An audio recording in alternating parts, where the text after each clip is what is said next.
I'll just keep shorting higher. I'll just keep shorting.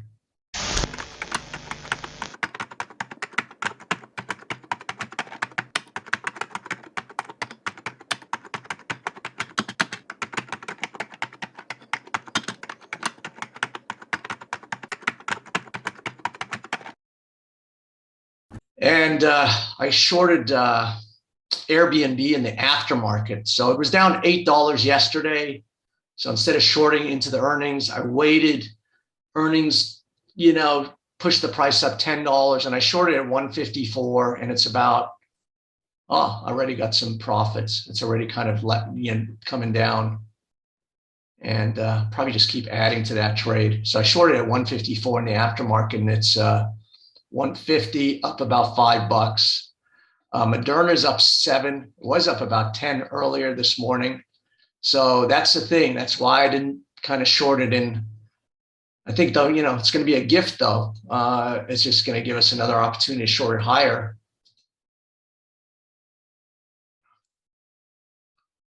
So, where's this going to go? I shouldn't say that. These stocks can go 30% higher in a blink. So it's just like I said, we just got all this obstruction here, and it's just got to work its way through. And, if it does a key reversal today, then it'll be a better up. I'd probably just leave this alone today. Airbnb, I would probably get on this thing the way, okay, so here's the contrast. Just kind of hard to explain this thinking.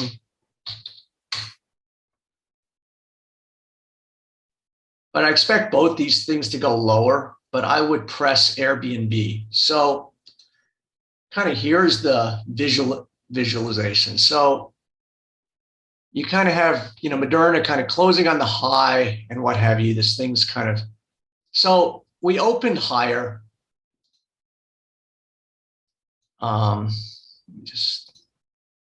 So we're going to gap higher at about 152. Now I'm trying to visualize how this, I don't think it'll hold. I think it'll go down, but maybe it can do this. Maybe it can get through all this stuff, but because it closed on the high, I just think that, maybe we'll see. I don't know. We closed on the high. So the energy is still a little bit, I won't say constructive, but we have this energy now gapped higher, and I do expect it to go lower, but I can't really see a clear path through all of this. Whereas Airbnb, and just tell me if this makes sense to you, because, so this closed on the high and Airbnb closed yesterday on the low. So my whole thing is that when something closes on the low or closer to the low, it really, has less of a chance of sustaining that. So we're going to we opened at 155 on Airbnb. I shorted it when it I put a 154 limit, went to about 155, and I got some off in 154. And so now you say, well, can this thing do that? Can it sustain that? What is my risk here? And to my mind, if it just kept going up, I'm just going to keep shorting into this, because I don't think you can sustain that rally. And so with it closing on the low, I can visualize it, much easier, even coming down and, kissing unchanged or even, doing something else. So I don't know if that makes sense. There was something else that closed on the high the other day, and Roku, that's why I kind of bought Roku into earnings, because it closed on the high, and there looked like there was some underpinning of support. Sometimes you get these fake out days. You can't tell the day before in earnings. They'll do a fake out. They'll do a key reversal like that and still go lower. So it's very hard. But now we're open. Now we understand the results, and I think this is got a much more chance of rolling in this cadence. I think we've broken this thing, and so I'm gonna keep shorting this thing.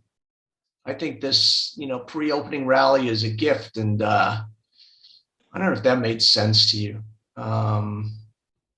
So With Moderna, though, because it closed on the high, there's no real idea of where you can kind of estimate your risk. Yeah, I would, kind of, even though viscerally I feel like this is such an opportunity to short, uh, I mean, if it keeps going, if it goes to, 155 or something, I think you can keep averaging in with the idea that, hey, I'm just going to hold this and eventually it's going to go back in the trend. But I think Airbnb is a better play. You've got a spike up today in both.